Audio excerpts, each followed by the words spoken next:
మరొకసారి మనము సంఘ సహవాసమునికి నడిపించబడడానికి కృప చూపిన దేవునికి సమస్త మహిమ కలుగునుగాక. మనము మార్కు సువార్తను ధ్యానిస్తూ ఉన్నాం. మార్కు సువార్త 3వ అధ్యాయం, మార్కు సువార్త 3వ అధ్యాయం 13వ వచనం నుండి 19వ వచనం వరకు ధ్యానిస్తూ ఉన్నాం. పేజీ నంబర్ 33వ పేజీ. అందులో యేసుక్రీస్తు ప్రభువారు తన శిష్యులను పిలిచినట్లుగా, ఆ శిష్యులు 12 మందిగా ఉన్నట్లుగా ఒక్కొక్కరి యొక్క జీవితం ఏ రీతిగా దేవుని పరిచర్య కొరకు వాడబడింది, వారి జీవితము ముగింపు ఎలా జరిగింది అనేది మనము క్రమంగా నేర్చుకుంటూ వస్తున్నాం. ఇప్పటికే అనేక మంది శిష్యుల యొక్క జీవితం గురించి మనము ధ్యానిస్తూ వచ్చాం. ఈరోజు మరికొంతమంది శిష్యుల యొక్క జీవితాన్ని ధ్యానించడానికి సిద్ధపరచబడదాం. మార్కు సువార్త 3వ అధ్యాయం 13వ వచనం నుంచి నేను చదువుతున్నాను. జాగ్రత్తగా ఆలకించండి. జాగ్రత్తగా మీ బైబిల్ వైపు చూడండి. ఆయన కొండ ఎక్కి తనకిష్టమైన వారిని పిలువగా వారు ఆయన యొద్దకు వచ్చిరి. వారు తనతో కూడా ఉండునట్లును దయ్యములను వెలగొట్టు అధికారం గలవారి సువార్త ప్రకటించుటకును వారిని పంపవలనని ఆయన 12 మందిని నియమించెను. వారెవరనగా ఆయన పేతురు అను పేరు పెట్టిన సీమోను, జబదయి కుమారుడగు యాకోబు, అతని సహోదరుడు యోహాను. వీరిద్దరికి ఆయన బోయనెర్గెసు అను పేరు పెట్టెను. బోయనెర్గెసు అనగా ఉరిమెడు వారని అర్థము. ఆంద్రేయ, ఫిలిప్పు, బర్తలోమయి, మత్తయి, తోమా, అల్ఫయి కుమారుడగు యాకోబు, తద్దయి, కనానీయుడైన సీమోను, ఆయనను అప్పగించిన ఇస్కరియోతు, యూదా అనువారు. దేవుడు తన వాక్యము మనకెంతో ప్రయోజనకరముగా ఉండునుగాక. మనము క్రమంగా ఒక్కొక్క శిష్యుని యొక్క జీవితం గురించి ధ్యానిస్తూ వస్తున్నాం. ఇప్పటి వరకే కొంతమంది శిష్యుల గురించి మనము ధ్యానిస్తూ వచ్చాం.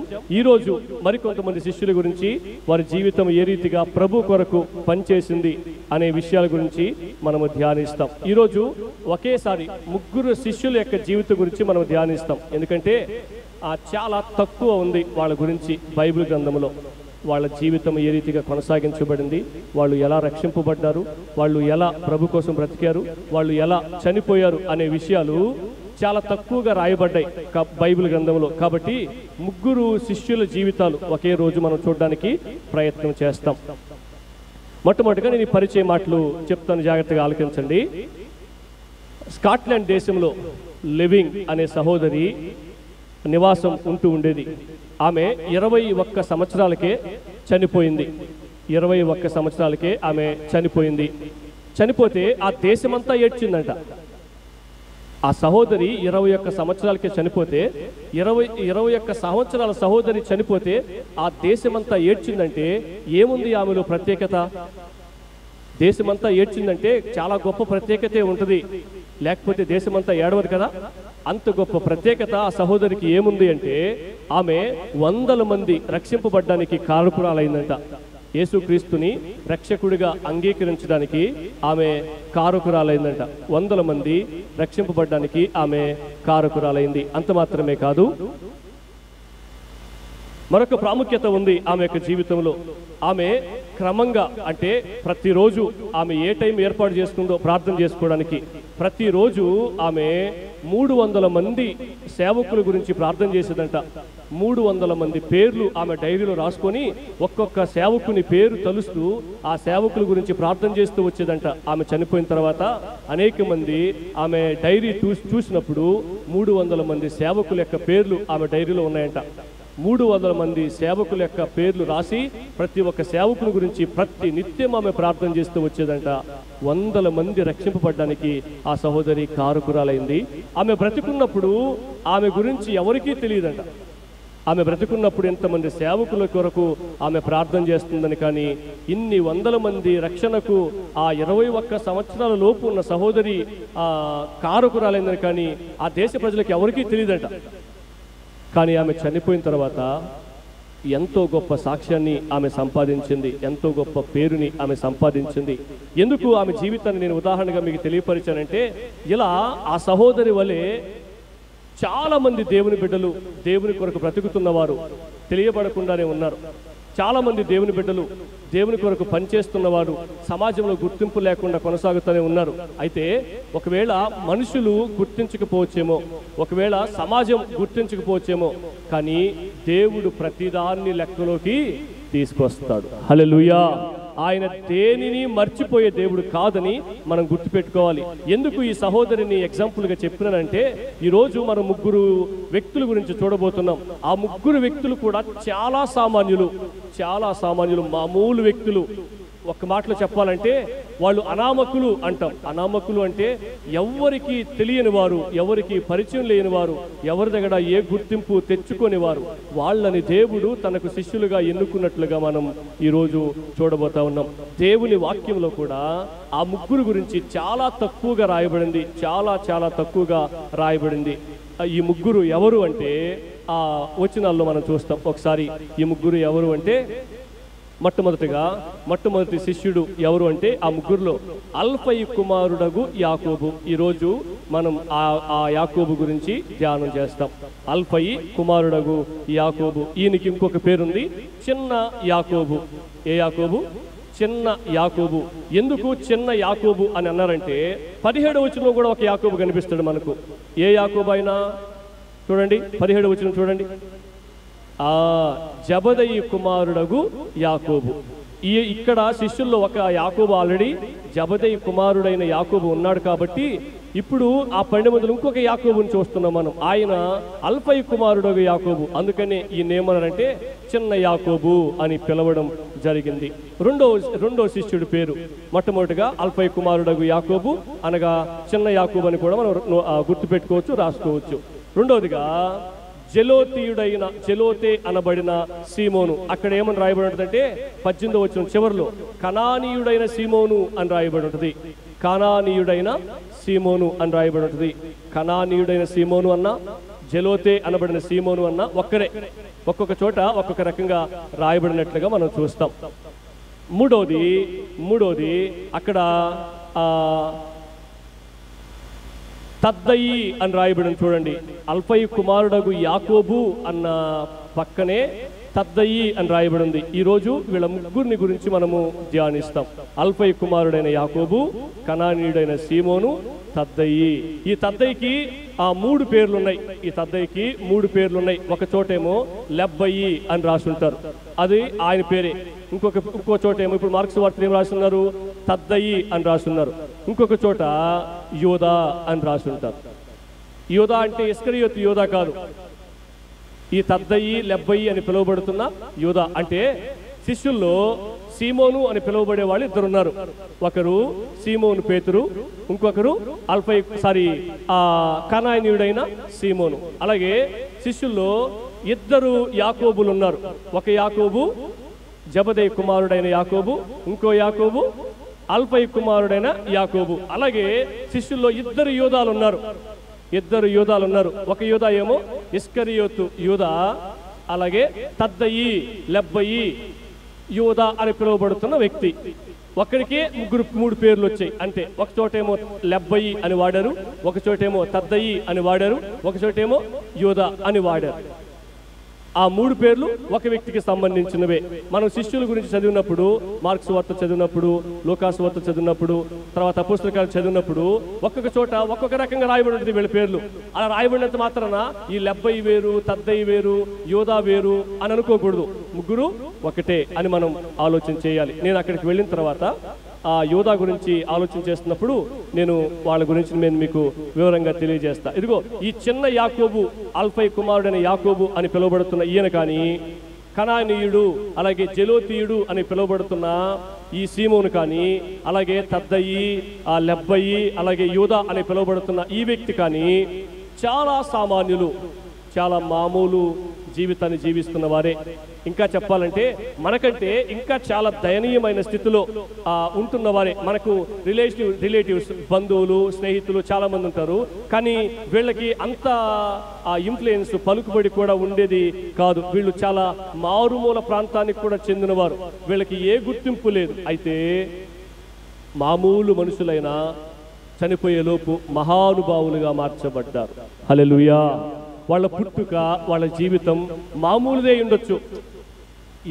ఎవరి దగ్గర గుర్తింపు లేకపోవచ్చు, కానీ మహానుభావులుగా వాళ్ళు మార్చబడ్డారు. ఎంత మహానుభావులుగా మార్చబడ్డారో నేను రానున్న సమయంలో మీకు తెలియపరిచే ప్రయత్నం చేస్తా. మామూలు మనుషులు మహానుభావులుగా మార్చబడుట ఈరోజు మనం నేర్చుకోబోతున్న వాక్య భాగం పేరు మహానుభావులైన మామూలు మనుషులు. మొట్టమొదటి వ్యక్తి అల్ఫయి కుమారుడగు యాకోబు.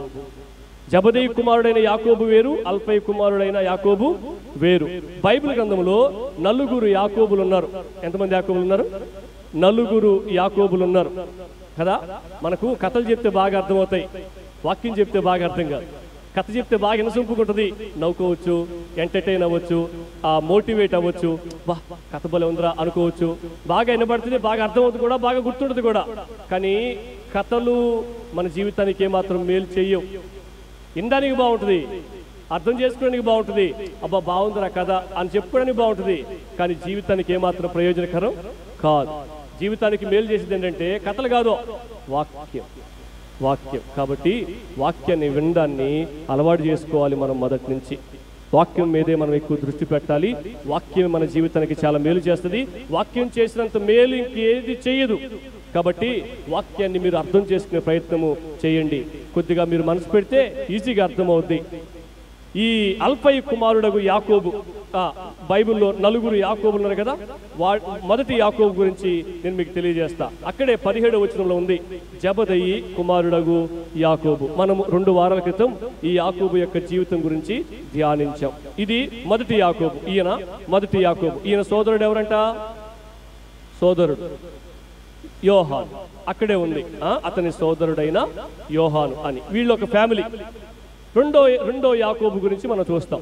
రెండో యాకోబు ఎవరంటే యేసుక్రీస్తు ప్రభు తల్లిదండ్రులు ఎవరు? యేసేబు, మరియమ్మ. ఈ యేసేబు మరియమ్మకి యేసు ప్రభు మొదటిగా పుట్టినాడు. తర్వాత పుట్టిన వ్యక్తి యాకోబు. తర్వాత కొంతమంది సంతానం వాళ్ళకి కలిగింది. వాళ్ళలో ఒక వ్యక్తి ఎవరంటే యాకోబు, అంటే యేసేబు యొక్క తమ్ముడు, యేసు ప్రభు యొక్క తమ్ముడు అనొచ్చు. యేసేబుకి మరియమ్మకి పుట్టిన కుమారుడే రెండో యాకోబు. యేసు ప్రభు తర్వాత మరియమ్మకి యేసేబులకు పుట్టిన వ్యక్తి అని మనం గుర్తు చేసుకోవాలి. ఆయన రెండవ యాకోబు. ఇప్పుడు ఈ యేసు ప్రభు తర్వాత పుట్టిన యాకోబు పత్రిక రాశాడు. యోధ ప్రకటన గ్రంథం ముందు ఒక యాకోబు పుస్తకం ఉంటుంది కదా, ఆ యాకోబు పుస్తకం రాసింది ఈ యాకోబు. ఏ యాకోబు? రెండో యాకోబు అంటే యేసు ప్రభు వాళ్ళ తమ్ముడు. యేసేబుకి మరియమ్మకి పుట్టిన వ్యక్తి యాకోబు. ఆయన రెండో యాకోబు. మూడో యాకోబు గురించి మనం చూస్తాం. ఈ మూడో యాకోబు ఎవరు అంటే, ఒకసారి వాక్యం చూడండి. లూకా సువార్త 6వ అధ్యాయం 16వ వచనం. లూకా సువార్త 6వ అధ్యాయం 16వ వచనం చదవండి ఒకసారి. యాకోబు సహోదరుడైన యూదా. ఏమర్థమైంది? ఈ 7వ యాకోబు ఉన్నాడు. ఈ యూదాకి సహోదరుడు ఎవరంట? యాకోబు. ఈయన మూడవ యాకోబు.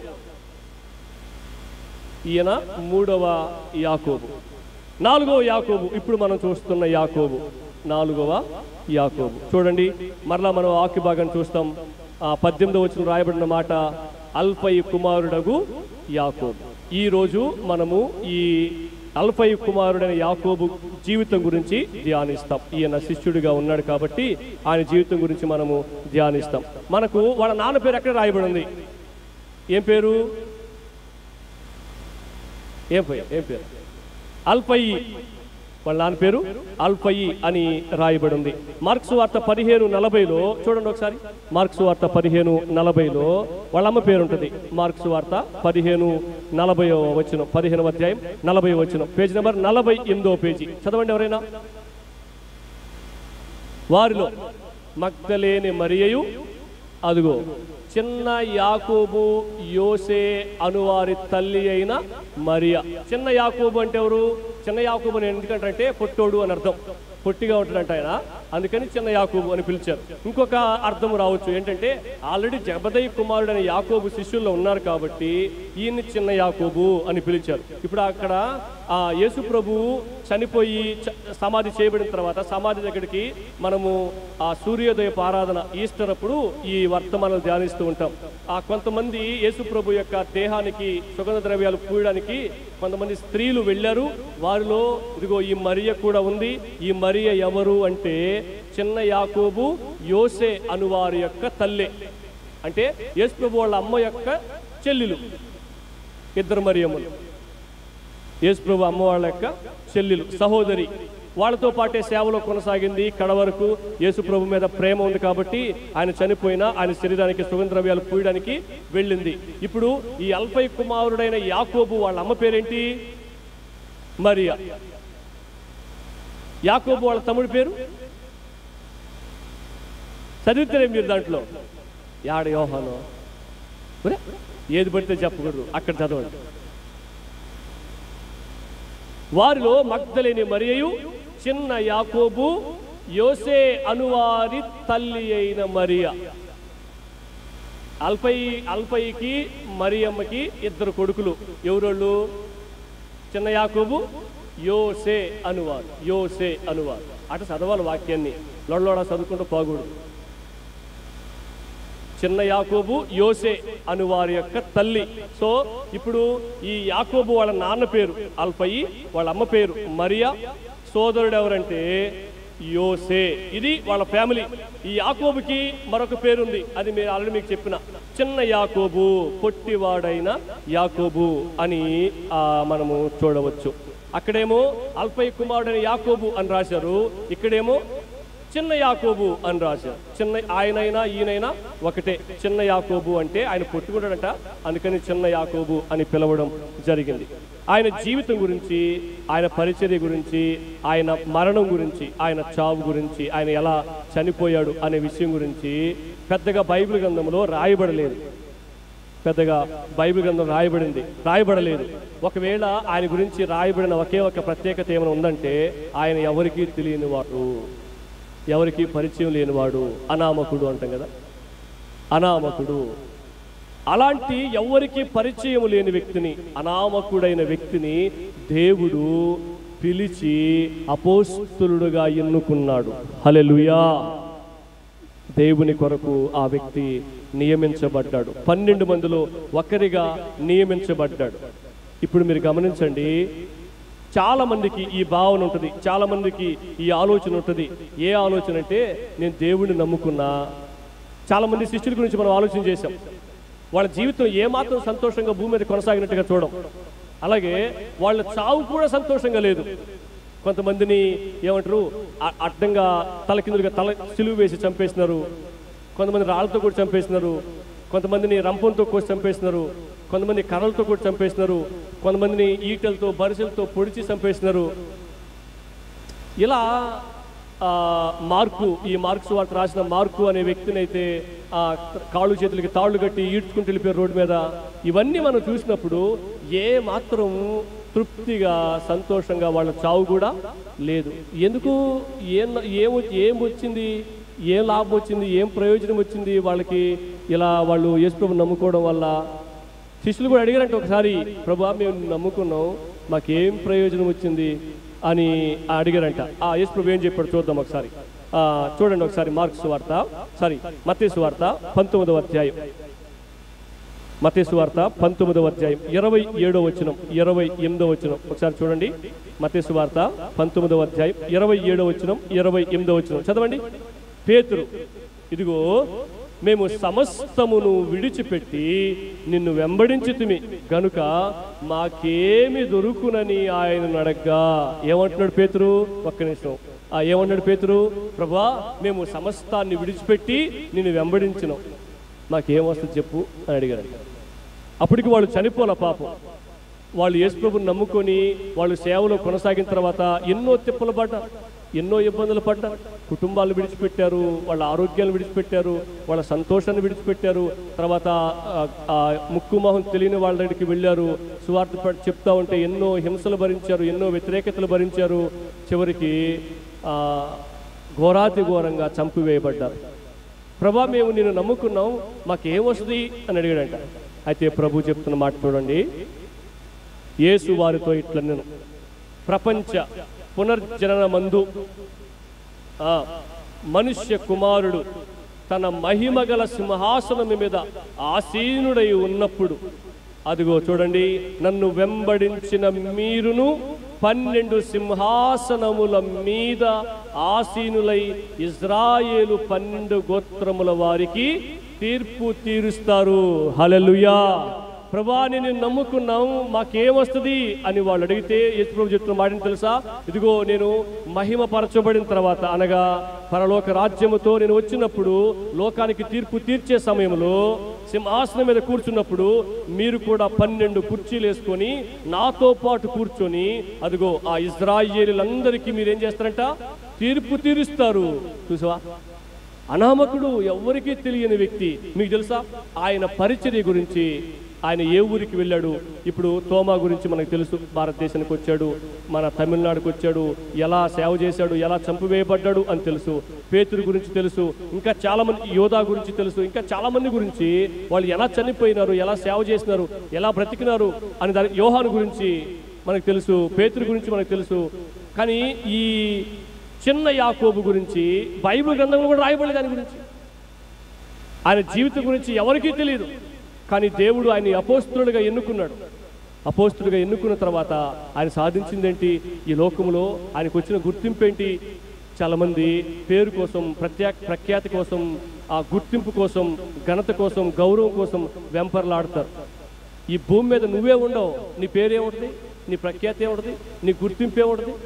ఏముండదు. నువ్వు ఎప్పుడైతే మట్టిలోకి వెళ్ళిపోతావో నీ పేరు మరువబడుతుంది అని ఉంది బైబిల్లో. ఎప్పుడో గుర్తొచ్చినప్పుడు తలుచుకుంటారు తప్ప నీ పేరు తలుచుకుంటా కూర్చోరు జనాలు. వాళ్ళకి వేరే పని వండుకొని ఉంటుందా? వాళ్ళ బ్రతుకులు వాళ్ళి, వాళ్ళ జీవితాలు వాళ్ళి. మనం బతుకున్నప్పుడు సహవాసం చేస్తారు మనతోటి, చనిపోయిన తర్వాత ఏదో సందర్భం వచ్చినప్పుడు, మనం గుర్తొచ్చినప్పుడు మన పేరు తెలుసుకొని వెంటనే మర్చిపోయి వాళ్ళ పనులు వాళ్ళు చేస్తూ ఉంటారు. అదే పనిగా మన పేరు తెలుసుకుంటూ ఉంటారా? అబ్బా వాళ్ళు మామూలు వ్యక్తులు కాదు, అబ్బా వాళ్ళు చాలా గొప్ప వాళ్ళు, వాళ్ళు అంటూ ఊరు లేరు, భూమి మీద లేరు అనుకుంటూ ఉంటారా? ఏమనుకో. దానికోసం పాకులాడతారు చాలామంది. వీళ్ళు చాలా మామూలు వ్యక్తులు. వాళ్ళ జీవితం గురించి బైబిల్ గ్రంథం కూడా లిఖించబడలేదు.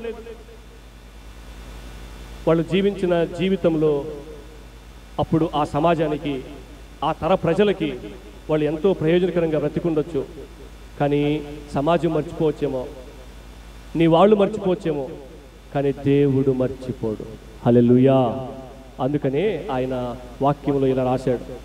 మార్కు సువార్త 9వ అధ్యాయం 41వ వచనంలో మనం ఈ వాటను చూస్తాం. మార్కు సువార్త 9వ అధ్యాయం 41వ వచనం. మీరు క్రీస్తు వారని నా పేరిట మీకు గిన్నెడు నీళ్లు త్రాగనిచ్చువాడు తనకు రావలసిన ఫలము పోగొట్టుకొనడని మీతో నిశ్చయముగా చెప్పుచున్నాను. ఏమన్నాడు? మీరు క్రీస్తు వారిని, ఎవరైతే మిమ్మల్ని చేర్చుకుని నీళ్ళు ఇస్తారో తాగడానికి నీళ్ళు పెద్ద విషయమా? ఎవరన్నా అటు వెళ్తున్నప్పుడు మాకు దాహం ఉంది నీళ్ళు ఏమంటే ఎవరికి ఇవ్వు? నీ పేరు చెప్పు, నీ ఊరు చెప్పు, నువ్వు ఎక్కడి నుంచి వచ్చో చెప్పు, నీ కులం ఏంది, నీ గోత్రం ఏంది అడుగుతామా? అడగం. నువ్వు ఏ భాష, నువ్వు ఏ దేశం, నువ్వు పాకిస్తాన్ వాడివా, ఇండియా వాడివా అడుగుతామా? అడగం. ఎవరైనా దాహం వేస్తున్నాం నీళ్ళు అంటే వాళ్ళు ఏ పరిస్థితులు చెందిన వ్యక్తినైనా వెంటనే ఏం చేస్తాం? నీళ్ళు ఇస్తాం తాగడానికి. మన భారతదేశ దౌర్భాగ్యం ఏంటంటే మనం నీళ్ళు ఇస్తే తాగరు కొంతమంది పాపం. అదిలేండి, మనం మనుషులుగా లెక్కిస్తే కదా తాగుతారు. మనం అంటరాని వాళ్ళం పాపం వాళ్ళ దృష్టిలో. అయితే మానవత్వం ఏంటంటే ఎవరు నీళ్ళు ఇచ్చినా కూడా తాగాలి, ఎవరు నీళ్ళు అడిగినా ఇయ్యాలి.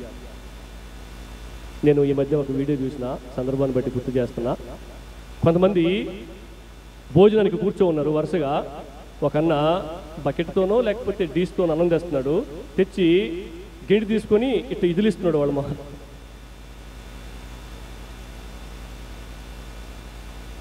ఎందుకులేండి అవన్నీ కూడా మనం గుర్తు చేసుకొని ఏమాత్రం ప్రయోజనకరంగా ఉండదు. అంటే మనిషిని మనిషిగా చూడలేని దౌర్భాగ్యపు సమాజంలో ఉన్నాం. కానీ యేసు ప్రభు ఏమన్నట్టు తెలుసా? మీరు క్రీస్తుకు చెందిన వారని నా పేరిట మిమ్మల్ని ఎవరైతే చేర్చుకుంటారో తాగడానికి గ్లాసు నీళ్ళు ఇస్తారు, వాళ్ళు తమ ఫలము పొంది ఉన్నారని నిశ్చయంగా మీతో చెప్తున్నా అన్నాడు. అంటే అర్థమైంది తెలుసా? ఎవరు మర్చిపోయినా, ఇప్పుడు మనం ఎంతమంది నీళ్ళు ఇచ్చుంటామో, మనం ఎంతమందికి ఆకలేసి అన్నం పెట్టుంటామో, మనం మర్చిపోయినా, తిన్నవాళ్ళు తాగిన వాళ్ళు మర్చిపోయినా దేవుడు మర్చిపోడు. హల్లెలూయా. ఫలమిచ్చేది వాళ్ళు కాదు, మనకు ఫలమిచ్చేది దేవుడు. ఫలమిచ్చేది దేవుడు. చూసినారా? మనుషుల నుంచి పేరు ప్రఖ్యాతలు ఆశించడం మానేసి దేవుడి నుంచి మహిమపరచబడ్డం, అభినందించబడ్డం కోసం మనము ప్రయత్నం చేయాలి. అంత మాత్రమే కాదు, హెబ్రీ పత్రికలు ఈ మాట రాశాడు. చూడండి, ఈ మాట కూడా చాలా ప్రయోజనకరంగా ఉంటుంది మనకు. హెబ్రీ పత్రిక 6వ అధ్యాయం 10వ వచనంలో మనం ఈ మాటను చూస్తాం. హెబ్రీ పత్రిక 6వ అధ్యాయం 10వ వచనం చదువుతారు ఎవరైనా? పేజీ నెంబర్ 203 చదవండి ఒకసారి. మీరు చేసిన కార్యమును మీరు పరిశుద్ధులకు ఉపచారము చేసి ఇంకను ఉపచారము చేయుచుండుట చేత తన నామమును బట్టి చూపిన ప్రేమను మరుచుటకు దేవుడు అన్యాయస్తుడు కాదు. హల్లెలూయా. తన నామమును బట్టి మనము ప్రేమను చూపడాన్ని బట్టి, ఇదిగో యేసు ప్రభు నీ పొరుగు వారిని ప్రేమించు అని ఆజ్ఞాపించాడు కాబట్టి, ఇదిగో నేను ప్రేమిస్తున్నా అని మనము ఇతరులపై ప్రేమ చూపుతా ఉన్నప్పుడు మనము చూపిన ఆ ప్రేమను మర్చిపోవడానికి దేవుడంట అన్యాయస్తుడు కాదంట. ఏమర్థమైంది? దేవుడు దేన్ని మర్చిపోడు. దేవుడు ప్రతి దాన్ని లెక్కలోకి తీసుకుంటాడు. మంచి చేసిన లెక్కలోకి తీసుకుంటాడు, చెడు చేసినా కూడా లెక్కలోకి తీసుకుంటాడు. అయితే ఇక్కడ ఇదిగో ఈ చిన్న యాకోబు అనే వ్యక్తి యొక్క జీవితం గురించి పెద్దగా మనము స్టడీ చేయడానికి, నేర్చుకోవడానికి ఎక్కువ లేకపోవచ్చు. కానీ దేవుడు ఆయనను, మామూలు మనిషి అయిన ఆయనను 12 మంది అపోస్తులలో చేర్చాడు.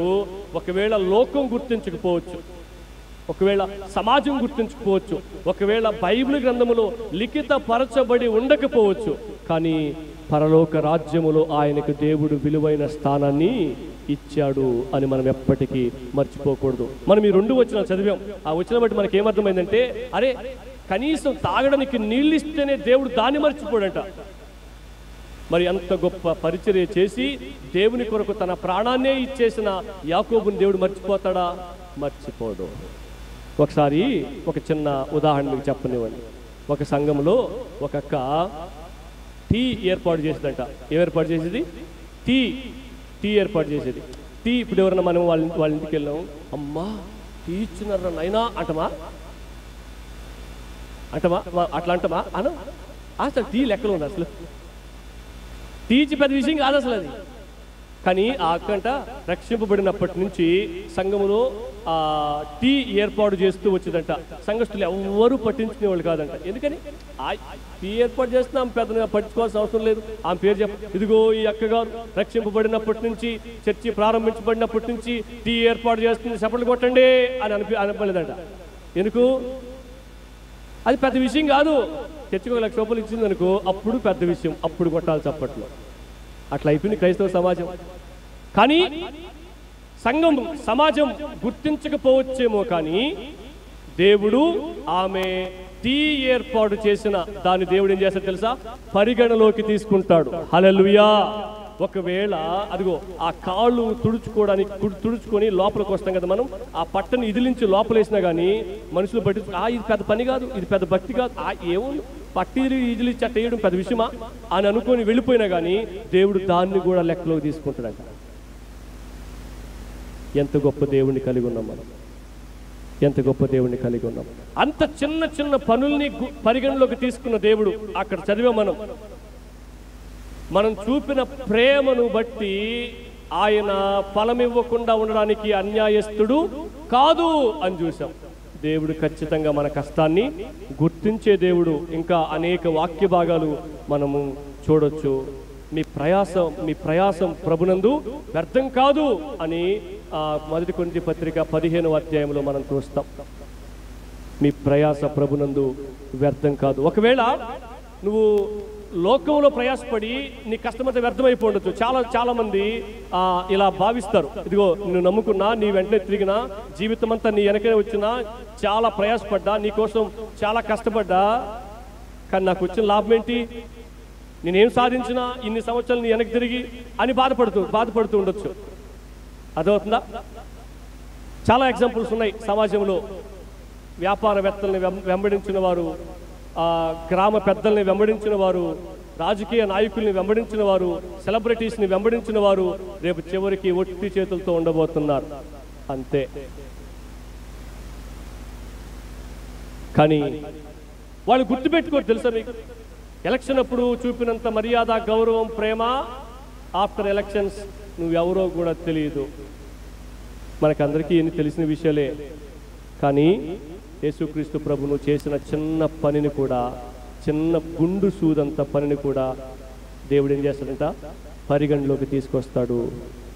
మనం దేవుని కొరకు బ్రతికే వారంగా ఉండాలని ఈ సందర్భం మనకు నేర్పిస్తుంది. అయితే ఈ యాకోబు యొక్క పరిచర్య గురించి, జీవితం గురించి ఆ బైబిల్ గ్రంథంలో ఈవెన్ మరణం గురించి రాయబడలేదు. కానీ చరిత్రలో యాకోబు యొక్క పరిచర్య గురించి, మరణం గురించి రాశారు చరిత్రకారులు. ఆదిమ సంఘ పితరులు ఏం రాశారంటే, ఈ యాకోబు భక్తుడంట సిరియా ప్రాంతానికి, ఇప్పుడు కూడా సిరియా ఉంది, పర్షియా ప్రాంతానికి వెళ్ళి సువార్త పరిచర్య చేశాడంట. సిరియా ప్రాంతానికి, పర్షియా ప్రాంతానికి ఆ సువార్తను తీసుకెళ్ళాడని చెప్పి చరిత్ర చెప్తుంది. కాబట్టి ఆయన ఎలా చంపివేయబడ్డాడు అంటే, కొందరేమో ఈయనను ఆ సిరియా, పర్షియా ప్రాంతాల్లో రాళ్లతో కూడా చంపేశారని రాశారంట. ఆలోచించండి ఒకసారి. ఒక వ్యక్తిని చచ్చిపోయేదాకా రాళ్లతో కొడితే ఎట్లా ఆలోచించండి ఒకసారి. ఎంత నొప్పి పడుతుంది, ఎంత బాధ కలుగుతుంది, ఎంత కష్టం అనిపిస్తుంది. అయినా ప్రభు కోసం వర్చుకున్నారు వాళ్ళు. వాళ్ళకి కాకపోతే ఇంకెవరికి పరలోక రాజ్యం? వాళ్ళకి కాకపోతే ఇంకెవరికి పరలోకంలో ప్రాధాన్యత? చర్చికెళ్ళి గమ్ము కూర్చొని ప్రార్థన చేసుకోకుండా, పాట పాడకుండా, వాక్యాన్ని వినకుండా, వాక్యాన్ని జీవితానికి అప్లై చేసుకోకుండా, అన్వయించుకోకుండా, కుటుంబాన్ని వాక్యం చెప్పినట్లుగా దిద్దుకోకుండా వెళ్ళిపోయే వాళ్ళకి కాదు పరలోకంలో ప్రాధాన్యత.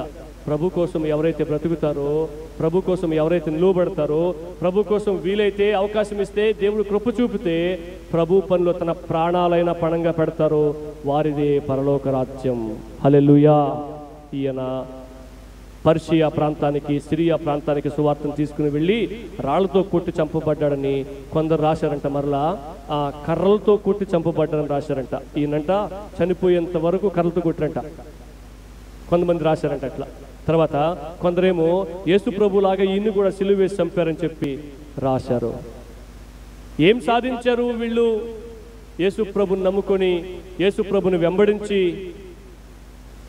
చివరికి వాళ్ళ యొక్క మరణం కూడా చాలా ఘోరాతి ఘోరంగా ఉంది. మరి వీళ్ళ జీవితాన్ని చూసి మేమేం నేర్చుకోవాలి అంటే, ఇంతకుముందు నేను మీ చేత చదివించిన ఈ మాట, ప్రభా మేము నిన్ను నమ్ముకున్నాం. మత్తయి సువార్త 19వ అధ్యాయంలో చూసాం మనం ఈ మాట. ప్రభా మేము నిన్ను వెంబడించాలని తీర్మానం చేసుకున్నాం, మాకేం వస్తుంది అని అడిగితే దేవుడు అన్నాడు, ఇదిగో నేను సింహాసనాసీనుడై మహిమలో కూర్చున్నప్పుడు ఇశ్రాయేలు 12 గోత్రాలని మీరు ఏం చేస్తారు తెలుసా? తీర్పు తీరుస్తారు అని చెప్పాడంట. వాళ్ళకి 12 సింహాసనాల మీద కూర్చుంటారు మీరు అని చెప్పాడంట. చూసి ఆ పరలోక రాజ్యం వాళ్ళకి ఎంత ప్రాముఖ్యత వచ్చిందో. ఎట్లా వచ్చిందంటారు?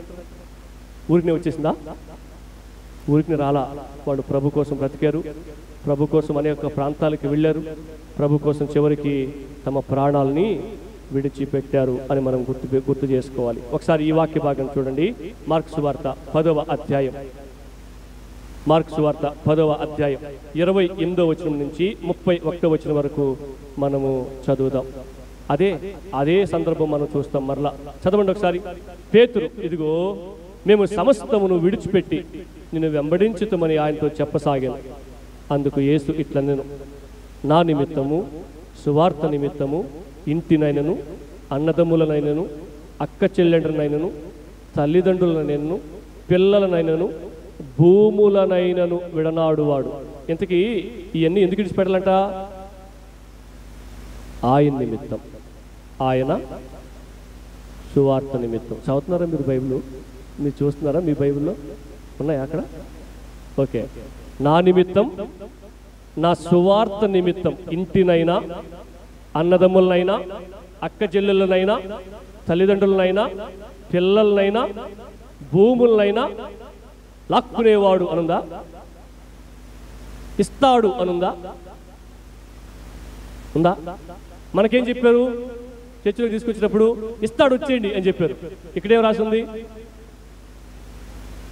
విడిచిపెట్టాలి అని రాసింది. ఇప్పుడు చెప్పండి, క్రైస్తవులు అంటే ఎవరు? క్రైస్తవులు వీళ్ళు కాదు, క్రైస్తవులు వీళ్ళు. నిజమైన క్రైస్తవుడు ఇట్లుండదు చెయ్యి, నిజమైన క్రైస్తవుడు ఇట్లుంటుంది. అదే దాని అర్థం. ఏం చెప్తున్నాడు? నా నిమిత్తం, నా కోసం, నీ కోసం నేను ఎందుకు వదలాలి ప్రభు అంటే, నీ కోసం భూమి మీద దిగొచ్చినా, లేకపోతే నువ్వు నరకంలో సచ్చేవాడివి అని చెప్తున్నాడు. నరకంలో కాలాల్సిన వాడు నువ్వు, నీ కోసం భూమి మీద దిగొచ్చినా, నీ కోసం ప్రాణం పెట్టినా, కాబట్టి ఇంత గొప్ప రక్షణ ఇచ్చిన నా కోసం నువ్వు చెప్పండి, ఇంటినైనా, తల్లిదండ్రులనైనా, అక్క చెల్లెండ్రులనైనా, అన్నదమ్ములనైనా, కడుపును పుట్టిన బిడ్డలనైనా, భూములనైనా విడిచిపెట్టేవాడు ఏం సాధిస్తాడంటే ఇంతకీ చదవండి. ఇప్పుడు ఇహమందు హింసలతో పాటు నూరంతలుగా ఇండ్లు, ఎంత ఎంత నూరంతలుగా ఇండ్లను, అంటే ఇక్కడ ఒక ఇల్లు దేవుని కోసం వదిలేస్తే చెప్పండి పరలోకంలో అంతే 100 ఇళ్ళు అంతేనా? అక్కడ రాసింది, డైరెక్ట్ రాసిన పదాలని. ఇప్పుడు ఇహమందు హింసలతో పాటు, దేవుని కొరకు హింసించబడ్డంతో పాటు నూరంతలుగా ఇండ్లను, అన్నదమ్ములను, అక్క చెల్లెలను, తల్లులను, పిల్లలను, భూములను రాబోవు లోకమందు నిత్య జీవమును పొందుదరని మీతో నిశ్చయంగా చెప్పుచున్నా. హల్లెలూయా. ప్రభా రేపు సంగతి దేవుడికి ముందు ఇప్పుడు ఇచ్చేయి అంటారు చాలా మంది. వారు క్రైస్తవులు కాదు. అర్థమవుతుందా? అసలు యేసుప్రభుని నమ్ముకోకముందు యేసుప్రభు ఏం చేశాడో తెలుసుకున్న వ్యక్తి లోపలికి వచ్చిన తర్వాత ఏమిస్తాడు? ఈ రోజు ఇస్తాడా, మధ్యాహ్నం ఇస్తాడా, సాయంత్రం ఇస్తాడా, లేకపోతే రేపు ఇస్తాడా, వచ్చే సంవత్సరం ఇస్తాడా అని చూడట. ఏం చేస్తాడు తెలుసా? ఇంత గొప్ప రక్షణ ఇచ్చిన దేవునికి నేనేమి ఇయ్యగలను, నేనేం చేయగలను, ఏం చేయాలి ప్రభు కోసం, ఎలా బ్రతకాలి ప్రభు కోసం, నేనేమి ఇవ్వగలను, నా చేతిలో దేవుడు ఏం పెట్టాడు అని ఆలోచన చేస్తాడంట. హల్లెలూయా. మీకు తెలుసా అండి, మీకు తెలుసా ఇలా ఏ క్రైస్తవుడైతే ఆలోచిస్తాడో, ఏ క్రైస్తవుడైతే ఆలోచిస్తాడో నా ప్రభు కోసం నేను ఏం చేయగలను, నా ప్రభు కోసం నేను ఏమి ఇవ్వగలను. ఇదిగో ఈ చిన్న యాకోబు అనే వ్యక్తులు, ఇదిగో ఈ 12 మంది శిష్యులు చివరికి అదే తృణప్రాయంగా వెనక ముందు ఆలోచించుకోకుండా ప్రాణాలనే వదిలేశారే. ఒకరిని రాళ్లతో కూడా చంపేశారని ఉంది, ఒకరిని బల్యాలతో పొడిచి చంపేశారని ఉంది, ఒకరిని కత్తితో నరికేశారని ఉంది, ఒకరిని తలకిందులుగా సిలువేశారని ఉంది, ఒకరిని ఈటలతో పొడి చంపేశారని ఉంది, ఒకరిని కర్రలతో కూడా చంపేశారని ఉంది. వీళ్ళు తృణప్రాయంగా ప్రాణాలని ఎలా వదిలేయగలిగారు అని ఎవరైతే ఆలోచన చేస్తారో వాళ్ళు వారిలాగే నా ప్రభు కోసం నేను దేన్నైనా వదులుకోవడానికి సిద్ధంగా ఉండాలి అని ఆలోచన చేస్తారు. రక్షణ సువార్త ద్వారా ఈ ఆలోచన చర్చిలోకి వచ్చిన తర్వాత కాదు పుట్టేది, చర్చి బయటే పుడుతుంది. ఎందుకు తెలుసా? యేసు ప్రభువే నిజమైన రక్షకుడని చర్చిలోకి వచ్చిన తర్వాత తెలుసుకునేది. తెలుసుకున్న వ్యక్తి చర్చిలోకి వస్తాడు, రక్షింపబడిన వ్యక్తి చర్చిలోకి వస్తాడు. ఆ వ్యక్తి, నేను చాలాసార్లు మీకు గుర్తు చేసిన, ప్రార్థన చేసుకోమని చెప్పించుకోడు, ప్రార్థనకు రండి అని చెప్పించుకోడు, పాటలు పాడు అని చెప్పించుకోడు, వాక్యం విను అని చెప్పించుకోడు. వాక్యాన్ని నేర్చుకో, నీ జీవితానికి చాలా అవసరం, నీ కుటుంబం, నీ జీవితం బాగుపడేది వాక్యం ద్వారా, కాబట్టి శ్రద్ధగా వాక్యం విను అని చెప్పించుకోడు. నిద్రపోబాకు అని చెప్పించుకోడు, పిల్లలతో ఆడుకోవద్దు అని చెప్పించుకోడు, లేటుగా రావద్దు అని చెప్పించుకోడు. ఎంతకే నువ్వు క్రైస్తవుడు అని అంటవా? రక్షణ సువార్తను విని సంఘంలో చేర్చబడిన వ్యక్తివే అంటవా? పరిశీలన చేసుకో. అదే వీళ్ళు సింపుల్గా చచ్చిపోతున్నారు యేసుప్రభు కోసం, మామూలు చచ్చిపోవట్లే, ఘోరాతి ఘోరంగా చచ్చిపోతున్నారు యేసుప్రభు కోసం. వాళ్ళ భక్తి స్థాయి ఎలా ఉంది, మన భక్తి స్థాయి ఎలా ఉంది? ఇప్పటికీ చాలా మంది క్రైస్తవులు దేవుడు ఏమిస్తాడు, ఈ లోకంలో దాచిపెట్టేసుకుందాం అంటాడు. బైబిల్లో చెప్తున్న మొదటి మాట ఏంటి? ఈ లోకం నీకు శాశ్వతం కాదు, ఈ లోకం నీకు మంచిది కాదు, ఈ శరీరం కూడా నీకు మంచిది కాదు, కాబట్టి ఈ శరీరాన్ని తీసేసి ఇంకో శరీరం నీకు ఇస్తా, ఈ లోకాన్ని తీసేసి ఇంకొక లోకాన్ని నీకు ఇస్తా అంటే మనం ఏం చేస్తాం? ఈ శరీరం కోసమే ఆలోచన చేస్తున్నాం, ఈ లోకం కోసమే ఆలోచన చేస్తున్నాం. ఈ రెండు రేపు ఉండవు, నువ్వు ఆశించినా ఆలోచించినా ఉంటాయా? ఉండవు. దేవుడిచ్చిన మహిమ శరీరాన్ని ధరించి దేవుడు ఇవ్వబోతున్న నూతన భూమి, నూతన ఆకాశంలో చేర్చబడే ఆశ నిజంగా రక్షింపబడిన క్రైస్తవుడికే వస్తుంది. ఇదిగో వీళ్ళు ఆ బ్యాచ్లోకి వెళ్ళాలని కోరుకున్నారు. దేవుని కొరకు ఇచ్చే స్థాయి భక్తి నీకుందా, లేకపోతే దేవుడిస్తే తీసుకుపోయి ఇంట్లో దాచిపెట్టేసుకునే స్థాయి భక్తి నీకుందా? నువ్వే పరిశీలన చేసుకో. వీళ్ళైతే దేవుడు ఏమంటే తెలుసా, నా నిమిత్తం ఈ భూమి మీద ఎవరైతే వదులుకుంటారో వాళ్ళు పరలోకంలో నూరంతలుగా పొందుకుంటారు అన్నాడు. ఇంకో మాట ఆలోచించేయండి, ఒకవేళ ఈ భూమి మీద కావాల్సి ఉంటే వస్తుంది. ఎంతకాలం వస్తుంది? 70 లేక 80 తర్వాత కూడా ఉంటుందా? మన కళ్ళ ముందు మన ఇంట్లో చాలా మంది చచ్చిపోయినారు, వాళ్ళందరూ సంపాదించిన తీసుకుపోయినారు వాళ్ళు. మనం కూడా రేపు అంతే, ఎంత సంపాదించినా ఎంత కూడబెట్టినా చివరికి ఒట్టి చేతులతో వచ్చాం, ఒట్టి చేతులతోనే వెళ్ళాలి. అది జీవిత సత్యం. నీకు నచ్చకపోయినా అదే జీవిత సత్యం, నీకు రుచించకపోయినా అదే జీవిత సత్యం. కాబట్టి ఏం చేయమంటావు ప్రభు అంటే, ఇదిగో నువ్వు ఈ భూమి మీద నా కోసం వదులుకున్నావు అనుకో, రేపు నూరంతలా పొందుకునే అవకాశం నీకు ఉంది. చాలా మంది ఈ సత్యాన్ని తెలుసుకున్న వాళ్ళు దేవుని కొరకు ఏమి ఇవ్వాలి, దేవుని కొరకు ఏం చేయాలి, దేవుని కొరకు ఎలా బ్రతకాలి అని ఆలోచన చేస్తారు. ఈ సత్యాన్ని తెలుసుకునే వాళ్ళు ఇన్ని సంవత్సరాలు యేసు ప్రభుని నమ్ముకొని ఏ దీవెన లేదు, ఏ పాడు లేదు, ఏది బతుకు, యేసు ప్రభు నమ్ముకున్నందువల్ల వచ్చింది ఏం సాధించినా నేను. అందుకని చెప్పి నేను చాలాసార్లు గుర్తుపెట్టుకున్నా. ఇదిగో ఇదే గ్రామంలో నేను 11 సంవత్సరాల క్రితం ఒక ఇంటికి గృహదర్శనకి వెళ్తే ఒక అక్క నాతో చెప్పిన సత్యం నాకు అలాగే గుర్తుండిపోయింది. చాలా చోట్ల చెప్పిన ఈ మాట ఏమని తెలుసా, అమ్మా చర్చికి రమ్మానంటే ఎందుకు రావాలి సార్, 3 పుట్లు కూడా పండలేదా అనింది. నాకు ఈ మాట అలాగే గుర్తుండిపోయింది తెలుసా మీకు, 11 సంవత్సరాల క్రితం విన్న మాట. అంటే 3 పుట్లు పడడం కోసం ఉన్నాడు దేవుడు. 3 పుట్లు పండితే వస్తావా చర్చికి? అంటే నీ భక్తి ఒడ్ల మీద ఉంది, ఆరోగ్యం మీద ఉంది చాలా మందికి, డబ్బుల మీద ఉంది చాలా మందికి, ఆస్తుల మీద ఉంది చాలా మందికి, అంతస్తుల మీద ఉంది చాలా మందికి. భక్తి మీద, రక్షణ కార్యం మీద లేదు.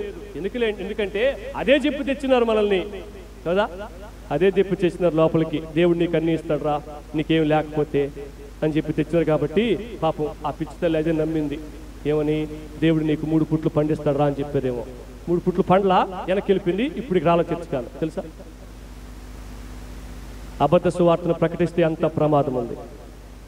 సువార్త కాని సువార్తను ప్రకటిస్తే ఇంకెప్పటికీ వాళ్ళు యేసు ప్రభువుని నమ్ముకోరు. నిజమైన సువార్త చెప్పినా కూడా నమ్ముకోరు. నిజమైన సువార్త చెప్పినా కూడా వాళ్ళు నమ్ముకోరు. కాబట్టి ఇదిగో ఈ చిన్న యాకోబు అనే వ్యక్తి ఈ భూమి మీద అందరినీ వదులుకున్నాడు. కావాలని వదులుకోలా, ప్రభు కోసం వదులుకున్నాడు. గర్విష్టిగా వదులుకోలా, పోగొట్టుకోలా. తన గర్వంతో, పొగురుబోతనంతో, అవునా, పోగొట్టుకోలా. యేసు ప్రభు కోసం వదులుకున్నాడు. అందుకని అక్కడ రాయబడిన మాట, నా నిమిత్తం, నా సువార్త నిమిత్తం అని రాశాడు. యేసు ప్రభు కోసం, యేసు ప్రభు కోసం. భర్త కోసం కిడ్నీలు ఇచ్చేసే భార్యలు కూడా ఉన్నారేమో భూమి మీద, ఉన్నారా? నేను చెప్తా అట్రా, అవునా అవునా? కన్ను దానం చేసే బిడ్డలు కూడా ఉండొచ్చేమో. కానీ యేసు ప్రభు కోసం ఇచ్చేవాళ్ళు ఎంతమంది ఉన్నారు? దే ఆర్ ద క్రిస్టియన్స్, వాళ్ళు క్రైస్తవం. రెండో వ్యక్తి గురించి ఆలోచించేద్దాం. చిన్న యాకోబు యొక్క జీవితం గురించి చూసాం. సమయానుకూలతను బట్టి రెండో వ్యక్తి గురించి కూడా మనం చూసే ప్రయత్నం చేద్దాం. ఈ వ్యక్తి పేరు కనానీయుడైన సీమోను అని మార్కు సువార్త 3వ అధ్యాయంలో మనం చూసాం. మార్కు సువార్త ఎండింగ్కి వచ్చేసరికి ఈయనకు ఇంకొక పేరు మనం చూస్తాం. ఈయనకు ఇంకొక పేరు మనము చూస్తాం. ఇందాక మనం ఈ వాక్య భాగం చదివాం కదా, ఎక్కడ ఆ వాక్య భాగం? 15:40 చదవండి ఒకసారి. మగ్దలేని మరియయు, చిన్న యాకోబు, యోసే అనే వారి తల్లియు, సలోమియు ఉండిరి.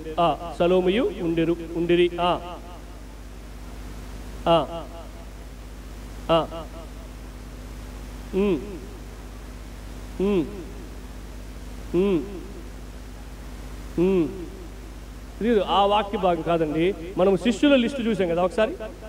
శిష్యుల లిస్టు ఏ వాక్య భాగంలో చూసాం మనం?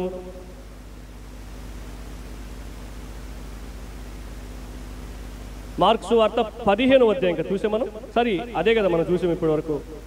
రైట్, ఒకసారి ఈ వాక్య భాగం చూస్తారా? మత్తయి సువార్త తీయండి ఒకసారి, అక్కడ చూద్దాం. మత్తయి సువార్త 10వ అధ్యాయం, మత్తయి సువార్త 10వ అధ్యాయం 4వ వచనం ఒకసారి చూడండి. కనానీయుడైన సీమోను, కనానీయుడైన సీమోను. ఇక్కడ నేను ఇంతకుముందే మీకు ఒక వాక్య భాగం చూపించిన, ఆ వాక్య భాగం నాకు ఇప్పుడు ఆ రెఫరెన్స్ సరిగా గుర్తులేదు.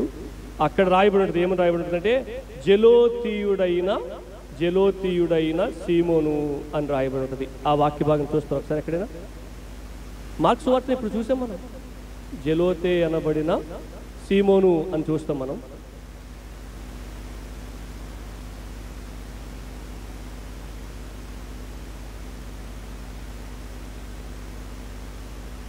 ఓకే, నేను మీకు మరలా చెప్పే ప్రయత్నం చేస్తా. ఈ జలోతీయుడైన సీమోను అనే వాక్య భాగం గురించి నేను మరలా మీకు తెలియపరిచే ప్రయత్నం చేస్తా. లూకాసు వార్త మనం ఇందాక చూసాం కదా ఈ మాట. అవును, చదువు నాయన ఒకసారి. లూకాసు వార్త 6వ అధ్యాయం 15వ వచనం చదువు నాయన.